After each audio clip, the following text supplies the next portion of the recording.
So I recently did an analysis of this wild French-Canadian math rock duo Angine de Poitrine, and I got a lot of positive feedback, so I'm doing another one.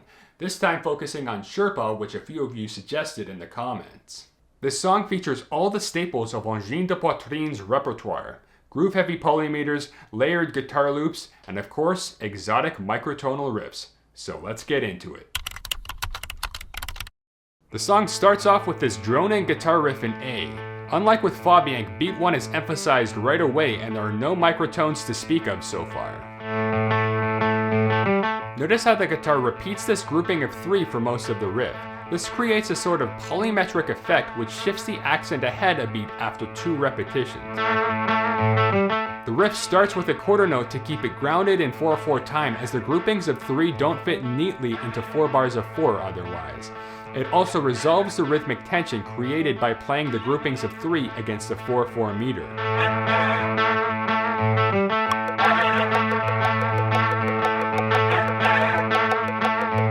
They continue adding tension by accenting these groupings with dotted quarter note shots and layering microtonal loops over the original riff.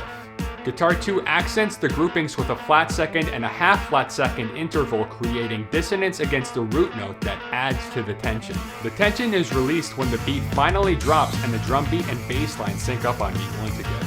Notice how the guitar riff lands on completely different accents from the drum beat before lining up on beat 1 again after 4 bars. These shifting accents create a rhythmic version of tension and release. Next comes an epic microtonal guitar solo. Now I'm not about to learn this solo note for note as I don't have a microtonal guitar or a fretless instrument handy to be able to play it properly. But if you click subscribe and hit that notification bell, I just might be able to afford one for a future video.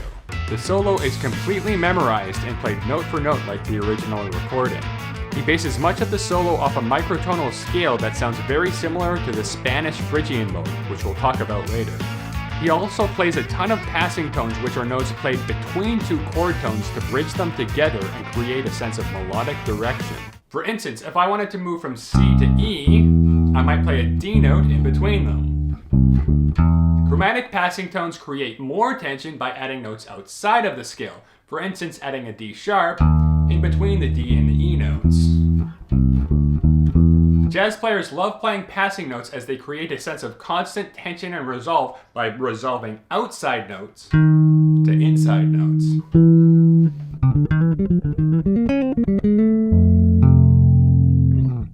He takes this chromaticism a step further by playing a 24-tone guitar instead of a regular 12-tone guitar. This gives him double the number of passing tone options and allows him to play notes such as D half flat and E half flat. Later on, we hear this tapping lick. Even these guys couldn't steer clear of the Eddie Van Halen influence. He moves the top note around chromatically, creating tension and dissonance before resolving it on a consonant note. Then they play this catchy microtonal melody.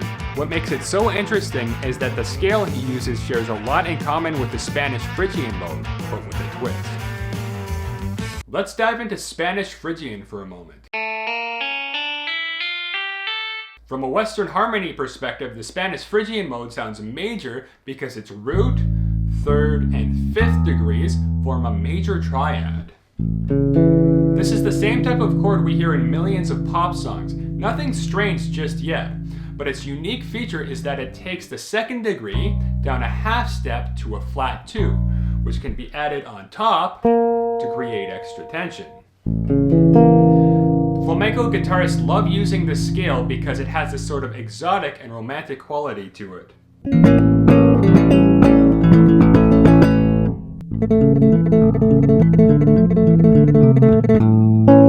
I feel like I'm Zorro and I'm about to get into a fencing duel with some nefarious bandit.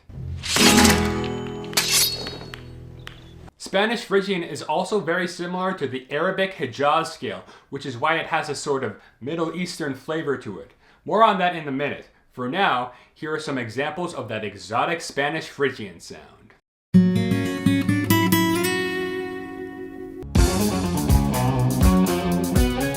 The melody uses the same scale but raises the flat second a quarter tone to B half flat, and the 6th degree is raised a quarter tone to F half sharp. This emulates the microtonal nature of Arabic scales, as they often feature microtones outside of the normal 12-tone equal temperament tuning used in Western music. I tried searching for an Arabic scale that matched this one, and this came pretty close. This is the Hijaz Auji musical scale. Pardon my pronunciation.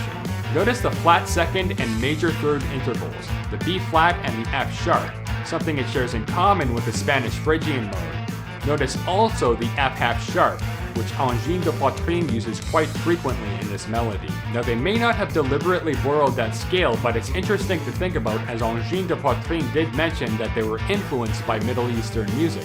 So it's possible that sound seeped its way into their playing subconsciously through having absorbed that type of music. Now we come to this epic outro.